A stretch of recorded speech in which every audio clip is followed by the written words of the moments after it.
you ever met someone that later you wish you'd never met? Nervous laughter. Yes, and no elbows, and don't lean over and look, okay? Have you ever met someone that you wish you never met? Or maybe that's too personal. How about this? Has your wife or your husband ever met someone you wish they had never met? That maybe they wish they never met, or maybe they're a little bit too happy that they met. I mean, you know what I'm talking about? Or maybe have your kids ever met people that you wish they had never met? And all of us have a story, and the answer is yes. And this is such a strange dynamic, but we're going to talk about it for a few minutes. It's folks we've met, isn't this true? It's folks we've met that are connected to our greatest regret. I don't know what your greatest regret is, but I bet you weren't alone, right? I don't know what your greatest regrets are, but chances are you weren't alone. Or if you were alone, it was still connected to a relationship. And this is such a strange thing because our greatest regrets involve people oftentimes. And the people they involve, they're not our enemies. They're not people that we're hostile with. I mean, we're on our guard around people that, that have hostility toward us. But they're usually with our friends. Our greatest regrets are usually connected with people we've met, and we considered those people friends. That's something to think about. Today we're in part 2 of our series, Guardrails. And in just a minute, I'll tell you why we named the series Guardrails in case you weren't here last week. And if you weren't here last week, at the very end of today's message, I'm going to tell you how you can see last week's message and this week's message again if you want to. For some of you, you're going to want your kids to watch today's message, but I want you to not, I hope that you won't listen today through the filter of, oh, I wish my cousin was here. I wish my daughter was here. I'm glad my husband's here. I hope that you'll listen today through the filter of whatever it is that you need to do with what you need, with what you hear. And if you're a Christian, that you'll listen to through the filter of maybe what God wants you to do. Now, everybody knows what a guardrail is on the highway, but a quick review. A guardrail is a system. It's a system designed to keep vehicles from straying into dangerous or off-limit areas. And we said last week the guardrails do at least 2 things. They direct us and they protect us. They direct and they protect. And the other thing about a guardrail, and this becomes important as we talk about how this applies to our lives, is that guardrails are never placed in the danger zone. Guardrails are never placed in the danger zone. Guardrails are actually placed in the safety zone. And no one argues with this. No one argues that, no, they need to give us those extra 3 feet, to drive in. Nobody argues with this idea. Nobody would argue that we need to put the guardrail in the danger zone or even on the line. When it comes to driving, we understand the idea of a margin for error. The other thing about a guardrail is that they are designed to minimize damage to your vehicle. If you hit a guardrail, you will have to go to a repair shop, but you may not have to go to the hospital. If you hit if there weren't guardrails where there are guardrails, chances are what would happen to you and to your vehicle would be much worse. The damage done by hitting a guardrail is much less than the damage done to you and your vehicle if there was no guardrail. But the reason that we named this entire series Guardrails is because the highway is not the only place we need guardrails. We need some financial guardrails. We need some relational guardrails. You may need some professional guardrails. And the truth is, your greatest regret may have been avoided if you had some financial guardrails, some moral guardrails, some relational guardrails, and again, maybe even some professional guardrails. Now, the pushback on all of this throughout our series together is that we live in a world that doesn't value this idea. We live in a world that essentially resists guardrails, that culture doesn't encourage guardrails. In fact, as we've discovered and as you will discover, oftentimes people in our culture are critical of us when we establish guardrails because personal guardrails are like personal rules. And number one, I don't like rules and you don't like rules, so we don't like establishing rules for ourselves.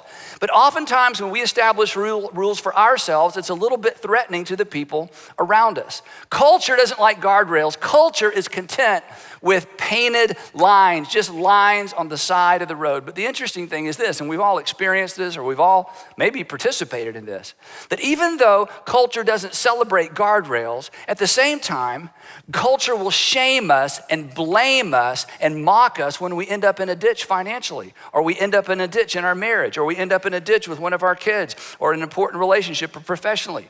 They don't want us to have, culture doesn't celebrate guardrails, but at the same time, culture is quick to mock us and shame us when we end up in a ditch in life. So this is an incredibly important topic. It's a little bit complex. It doesn't fall so much in the category of right or wrong, as we're going to discover, and as we talked about last week. It really falls more in the category of wisdom, and that makes it a little tricky, and that makes it a little intangible, and it makes it a little soft, and perhaps even a little mushy. But it's extraordinarily, extraordinarily important. Today, specifically, I want to talk about your friends and your associates, and what it means to establish guardrails in the realms of our friends and our associates. These are the people that you run with. These are the people that you play with. These are the people that you work with. It's the folks that are a part of your life on an ongoing basis. And the reason we need guardrails relationally, and the reason we need guardrails even with the people that we consider our friends, is what we've already said. It's the folks we've met that generally are part of our greatest regret. Now, the pushback today a little bit, just to kind of jump ahead, is that as I'm talking, you may be tempted to think, gosh, you're being so judgmental because we're talking about your friends. These are my friends. These are the people I work with. They've been in my life a long time. And it sounds like you're asking me to be judgmental. So I want to talk about that right up front because this is a big, big deal. This is not about being judgmental. This talk today is about exercising good judgment. And there's a big difference, and I want to explain the difference real quick, and then we'll jump into this content. Being judgmental is me forming an opinion about you. Being judgmental is forming an opinion about what you should do, what you should stop doing. Being judgmental is setting myself up as a what? Starts with a J. A judge, right. Being judgmental is about, I trick questions and nobody wants to answer out loud. That's the advantage of watching from a remote site, right? So if I'm judgmental, I've set myself up as a judge and I'm judging your behavior. Judgmental is when I draw like a critical or maybe a harsh conclusion about you, expecting you to act or be different. But good judgment is different. Good judgment is about me. Good judgment is about drawing conclusions about my life. Good judgment is, in light of my past experience, the things that are most tempting to me, where I've been in the past, what happened in that last relationship, that last marriage, the way I grew up, in light of my past experience, in light of my current circumstances. I'm really mad. Current circumstances, just broke up. Current circumstances, just started this new job. In light of my current circumstances, in light of my future hopes and dreams, what is the best thing or what is the wisest thing, not for everybody else to do? I'm not judging you. What you do is none of my business. What is the wise thing for me to do? Judgmental assumes something about the other person. This is all about you. This is how you should respond in light of your future hopes and dreams. Now, years ago, I coined this phrase, and I've only probably used it out loud 2 or 3 times, so it's sort of an internal thing, and I'm gonna share it with you. And if you think this is harsh, then please don't judge me, okay? Let's just say that, okay? But every once in a while, I find myself drawn into or in relationship or doing business with or a vendor or, somebody that there's just something, I don't know. And so the phrase I came up with for me, and you can use this, and again, I don't generally say this out loud. I have a couple times. My statement is this: I'm not emotionally mature enough to do business with you. I'm not emotionally mature enough to be your friend. Sandra and I don't feel like we're emotionally mature enough to be a part of that. In other words, I'm not telling you how to live. I'm not telling you what to believe. I'm not telling you what you should, where you should go. And I'm not judging you. I'm just looking at me. I'm just looking at us. And based on our past and where we are and where we want to be, we're just not ready for it. Now, a couple of times when, there's been situations people have kind of pushed for a relationship or push, and I have said, you know what? Here's the deal. I'm not blaming you. I'm not being critical of you. It's on me. I'm not emotionally mature enough to be involved in this anymore. So you can borrow that. The point is, this is not about judging other people. This is about making wise decisions in light of the fact, come on, we've already acknowledged, that your greatest regret involved people you had met. And most of us can think of at least one person, some of you half a dozen, you wish you'd never met. Now, is that being judgmental? No, that's hindsight that says, I wish I had used better judgment. Now, if that doesn't help, let me go at it from a different angle. When you were a child, when you were growing up, when you were middle school or high school, your mom or dad or your mom and dad or your uncle or your grandparents or whoever had responsibility for you, if they were good grandparents, aunts, uncles, or parents, they were paranoid regarding your friends. They were. They paid such good attention to your friends, right? In fact, there were times when they said, you can't go over there, she can't come over here, you can't date her. They would forbid you. Some of your moms read your journals. Girls, ladies, if you had journals, they would sneak in there and read your journal. You'd find out, you'd be so angry, and you'd put tape on the bottom of your door to see if anybody came in your room, And then your mom took the door off. I know that's kind of a thing, take the door off. We never did that. That's kind of odd, but hey, sometimes you got to do what you got to do. Some of you, they were so extreme and the situation was so extreme, maybe they pulled you out of that school and put you in a different school. Maybe they just packed up and moved, just left the community, left the state. We're going to London. We got to get you out of this environment, And when you were on the receiving end of that, your response was like, most kids are like, you're being so judgmental, you're judging my friends. Well, now many of you are parents and you are paranoid-er, okay?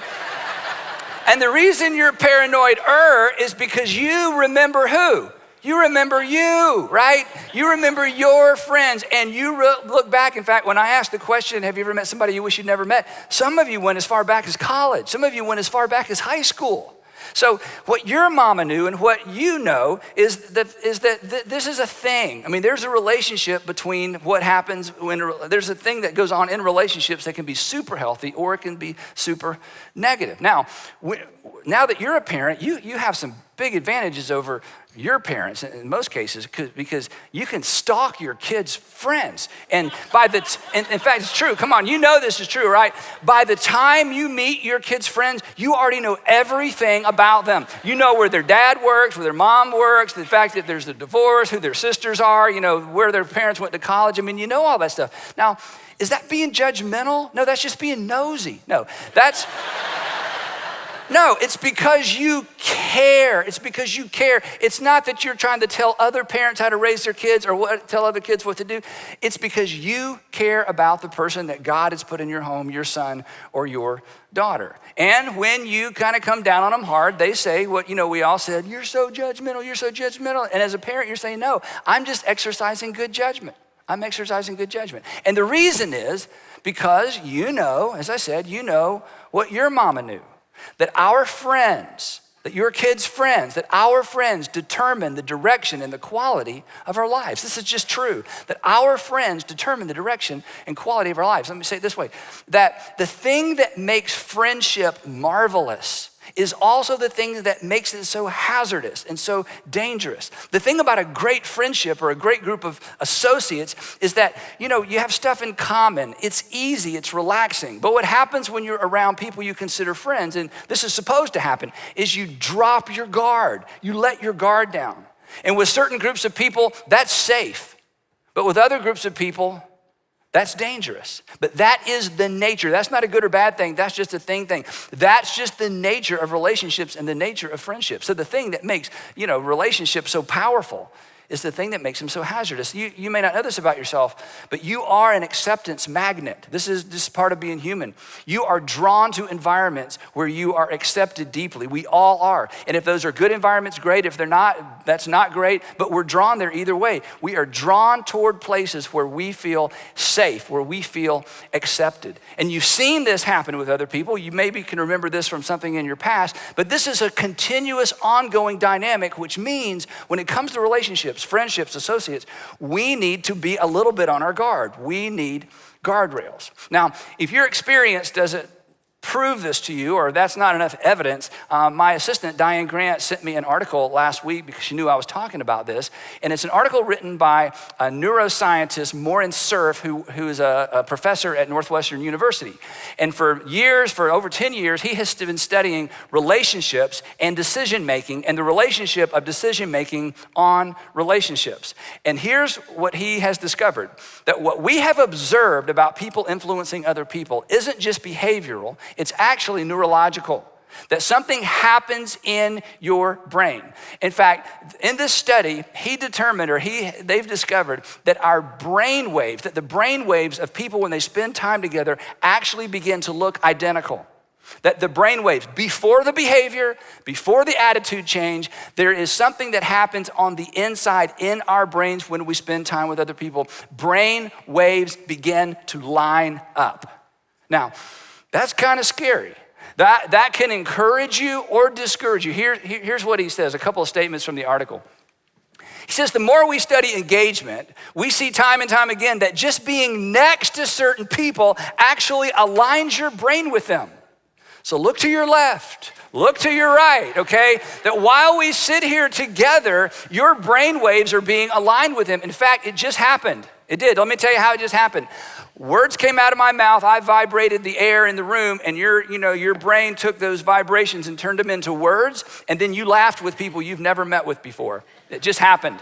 Your brainwave, just me making you laugh together kind of lined you up. That's kind of scary. He says, this isn't just behavioral. This is neurological. He goes on, he says this, and this is pretty powerful. If people want to maximize happiness, that's me, and minimize stress, that's you. Don't we all want to maximize happiness and minimize stress? Look at this conclusion he draws. They should build a life that requires fewer decisions. How? By surrounding themselves with people who embody the traits they prefer. That if you surround yourself with people who embody, that is, live out the traits you prefer, he says, without any effort, without any decision on your part, your brain will begin to line up with the people who are becoming the kind of person that you ultimately want to be. Now think about that. Last statement, he says this. He says, over time, they'll naturally pick up on those desirable attitudes and behaviors. But the flip side is true as well. Over time, you can pick up on undesirable attitudes and behaviors. With no effort, just being in proximity, simply doing life with, being with people who are moving in a particular direction, something happens in your brain and in my brain. Now, is that judgmental? No, that's just true. This isn't about judgmental. This is about exercising good judgment. If this happens automatically, what should you do? If this happens automatically, how do I harness that? How should I respond? This isn't about being judgmental. Come on, look over here. This is about your future.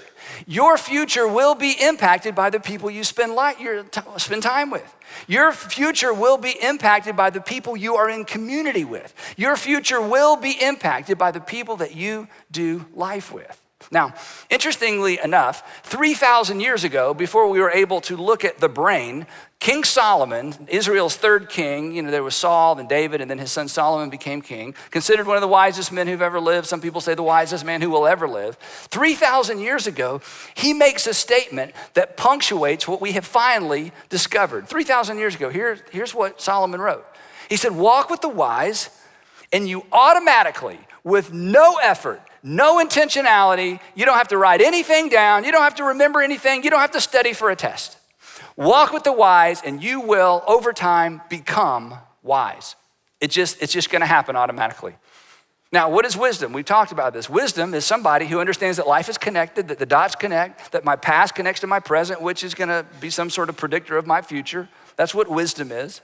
And he says, if you spend time with wise people, over time you will become wise. That wisdom is contagious. Imagine that.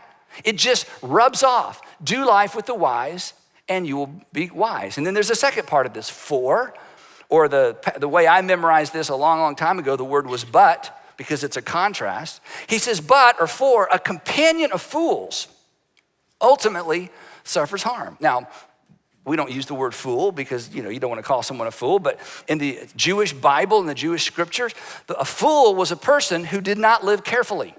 A fool was somebody who did not understand about how the past connects to the present. That's a predictor of the future. A fool is somebody that just lives for the day. A fool is is the person that's like, well, tomorrow is tomorrow, and when I get to tomorrow, I'll deal with tomorrow. A fool is someone who, as Paul said last week when we started the series, is not careful. Remember the Apostle Paul says, walk carefully or live carefully or be careful where you step, essentially he said. A fool is someone who's just not careful. But the interesting thing about what Solomon said is what he doesn't say. Let me read it to you again. Walk with the wise and you become wise. Okay, if I hang out with wise people, I become wise. You would expect him to say, hang out with fools and you'll become a fool, but he doesn't say that. What Solomon says is that it's worse than that. Because if you spend time with, surround yourself with, do life with fools, over time, you're not simply gonna become a fool, you're going to suffer harm. That is, when their life goes bad, it's a proximity thing. The closer you are to them, the greater the odds that something bad happens to you. As they go, you go. To which we say, yeah, but I don't do what they do. To which Morin Cerf, the neuroscientist, would say, yeah, but stick around them long enough and you probably will, because your brain waves are gonna line up. So Solomon says it's worse than becoming a fool. You're actually gonna catch the shrapnel from their bad decisions. Again, every parent, you get this. Because you don't want your kids with certain kids, not because they're necessarily gonna do what certain kids do, but because you're afraid when the certain kids do that, your kids will be harmed by their decisions. We get this. That's not judgmental.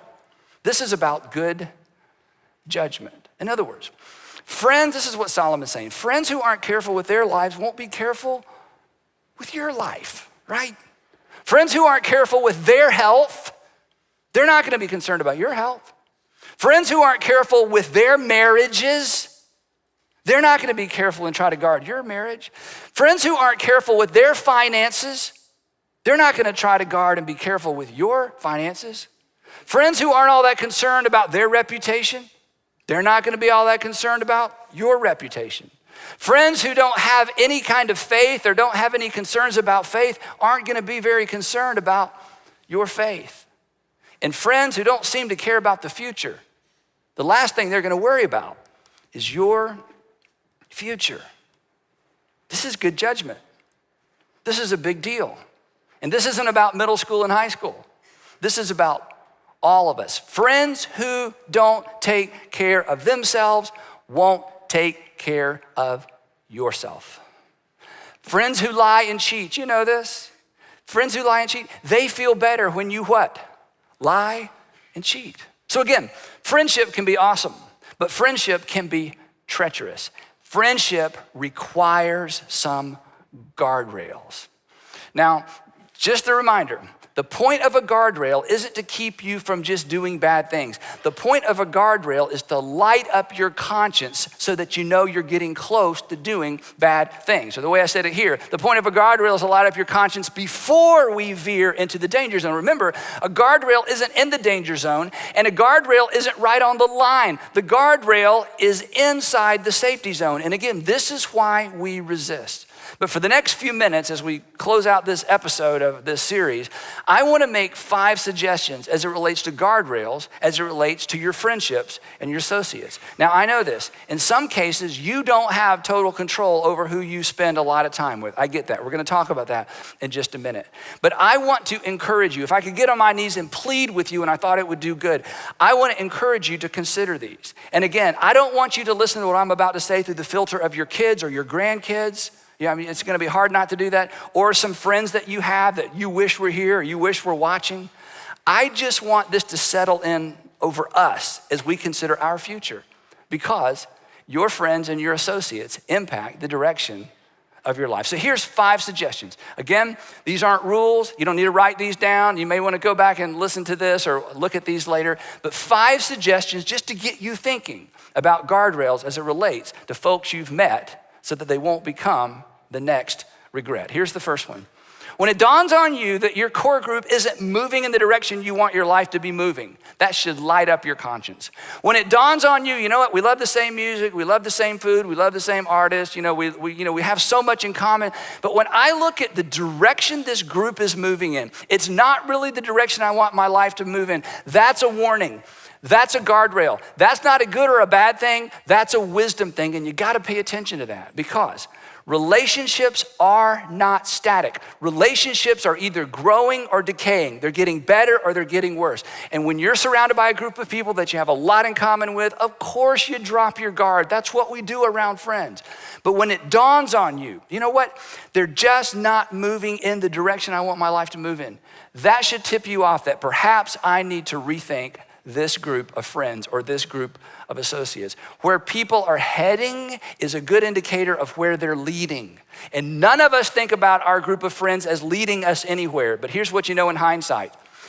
Your friends ultimately lead you, just like you are ultimately leading other people through a group of friends. This is just the nature of relationships. So when it dawns on you, your core group isn't moving in the direction you want your life to be moving, that should light up your conscience. Here's the second one. When you catch yourself pretending to be someone other than who you really are, that should light up your conscience. In other words, when you catch yourself nodding and you're thinking, I don't believe this, but my head's doing this, what's going on? Or you find yourself going like this and you're thinking, no, I actually agree, but everybody else's head's doing this. I think neurologically, all of a sudden our brains are all connected. We're all doing this and I should be doing, what's going on? When you feel the pressure to pretend to be somebody other than who you truly are, that's a red flag. That should light up your conscience. That should make you rethink or reconsider the nature of this relationship. Because as you know, your views and values hopefully are being shaped around things that are going to serve you well in the future. But when you find yourself agreeing on the outside with things you disagree on the inside, hey, that's a red flag. That should light up your conscience. Don't settle for friends who force you to pretend to be somebody you're not. Because here's why. Because you are lying to them, which means you're not a good friend. And if you lie to yourself long enough, you will become someone other than yourself. This happens all the time. And pretending is lying, and pretending is never healthy. So if you're, again, surrounded with friends and you find yourself pretending to be somebody other than you're not, you just need to pay attention to that. Do you need to do something immediately? I don't know. But you need to pay attention to that. Third one is this. When you feel pressure to compromise. Not once you've compromised, that's, we've gone past the guardrail into the ditch, right? Not when you've actually compromised, but let me put it this way. When something that before wasn't a real temptation, but suddenly it's become a live option, that should light up your conscience. When something that's never been a real temptation before becomes a live option, you've always just said, no, thank you, no, I'm gonna go, I'll go on home. Now you guys go, or you ladies, you go, and you find yourself driving home thinking, you know what, I think I'll go. Or no, I shouldn't. When what has never been a temptation, never been an issue, never been a problem before, when it becomes on the inside, when it becomes right here, a live option, a real consideration, maybe I should rethink that. There's probably nothing wrong with that. They're always inviting me. That should just light up your conscience. Now, what should you do with that? I don't know, that's up to you. But it should bother you. It should bother you. It should bother you. Again, not when you've crossed that line. When suddenly you find yourself imagining what it would be like if you had. The next one, number 4, is this. When you catch yourself thinking, I'll go, but I won't participate. Now, you laugh. I'll just go, but I won't participate. Let me just ask you a question because it'll bring instant clarity to this. Would you buy this from your 14-year-old daughter? No, it's 12 guys, but me and my girlfriend are gonna go, but Dad, they're gonna be doing bad things, but I'm not gonna participate. Well, honey, you just go right ahead, that'll be fine. No, you give your daughter 2 options. Either you stay home or I go with you, you choose, okay? You have 2 options. I'm not saying no, I'm just saying there's gonna be 3 guys there. You're looking at the 3rd one, right? So, we wouldn't buy this from our kids or our younger brother or sister or our nieces and our nephews or our granddaughters or grandsons. Why would we buy it from ourselves? When you start that conversation, I'm not saying you shouldn't go. I'm just saying when this conversation starts in my head or your head, it should bother us. It should ding our conscience. We just bumped up against a guardrail. Very little damage done. But pay attention to the conversation you're having in your heart. When you catch yourself thinking, I'll go, but I won't participate. The last one is this, is when you hope the people you care about don't know your whereabouts. When you hope the people you care about don't know your whereabouts. And even once you get to whereabout you're going, even if you do nothing wrong, even if you don't break any laws, even if you're not in any way unfaithful or do anything to embarrass yourself or your family, the fact that in your heart and in your mind, you have begun, don't miss this, you have begun, this is the nucleus of a lie. You haven't lied yet. But if you think you would be tempted to lie so they don't know where you are or who you are with, that should bother you. Not because you've done anything wrong, but because you have established a guardrail. If you wouldn't want to have to tell them, if you hope they never find out, that should bother you. Come on, we're adults.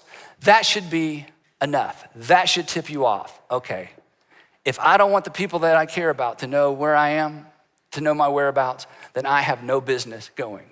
Now again, in culture, it's like, oh come on. It's just this, it's just that. They won't know, and if they find out, just tell them. I mean, really, you feel like you gotta tell her, you gotta tell them, and you're like, well, No, yeah, on the inside, yeah, but on that, no, you're right. Oh, who am I? There we go. Now, if I get this. If this sounds kind of over the top and narrow and so judgmental, or maybe, oh, this is good for kids, but not for me, I get that. But here's why I'm adamant. Here's why I'm sure. Here's why, again, if I could get on my knees and beg you to do this and you do it, here's why I feel so strong about this. Partly because of what I do and the stories I hear. Partly because of the world we live in. Partly because I know myself. And partly because tomorrow morning, hundreds of people in this community, thousands of people in our city, maybe tens of thousands of people in our state, and hundreds of thousands of people all over our country are gonna wake up tomorrow morning, stumble in the bathroom, look in the mirror and wonder. They're gonna wake up and look at who they woke up with and they wonder. They're gonna see in the mirror a person that they didn't think they would ever see in the mirror. And they're gonna wonder. And they're gonna wonder, how did this happen? How did this happen? How did this happen to me? How did I get here? Whose life is this? And the answer to all of their questions is the same answer. Our friends still determine the direction and the quality of our lives. It's why you need guardrails. It's why I need guardrails. It's why we need some internal rules that light up our conscience, not when we get into the danger zone, but long before we get there. Now, Jesus said something so significant, but we missed this. This is one of those little subtle Jesus sayings. It's not a popular one. It's not a famous one, but it should be. When Jesus was on the earth and when Jesus taught, there was a group of people that always had a counterpoint for every one of his points. No matter what Jesus said, they had an argument against it. And so one day, Jesus throws up his hands. I don't know if he threw up his hands or he smirked or he laughed or he smiled. I don't know what his body language was. But finally one day, he had just sort of gotten to the end of all this. And it was he makes this statement that's so powerful, but it sort of flies under the radar because of the context in which he said it. And again, because we don't talk about it very much. Here's his response to the people that just were not going to let him win the argument. No matter what he says, they were not going to let him win. So finally one day he says this, wisdom, I love this, wisdom is proved right by all her children. In other words, time will tell. Wisdom always has the last at bat. Wisdom always has the last word. But because wisdom is not an absolute, there is always a counter argument to be made. In other words, these 5 suggestions I've given you, I guarantee you, you are smart enough to go home or get in the car with your friends or your family or to sit down with me and give me a counterpoint for all of those things, why that's the most ridiculous thing in the world, why that's silly, Andy, you shouldn't tell people like that. You shouldn't plant those kinds of seeds. You're so judgmental. You're making everybody be afraid. I mean, and you could win the argument. Because wisdom is not an absolute. Wisdom plays in the gray space. Wisdom plays just inside the borderline, oftentimes from relational, financial, and personal disaster. Put it this way. Wisdom will allow you to win the argument, but ultimately you'll lose in life. That was Jesus' point. That wisdom is proved right, not in the courtroom, not in the debate. Wisdom is proved right by the outcome. And establishing personal guardrails as it relates to friends and associates, establishing personal guardrails, it's not a lack of concern for other people. It's not a lack of love for other people. This isn't even about other people.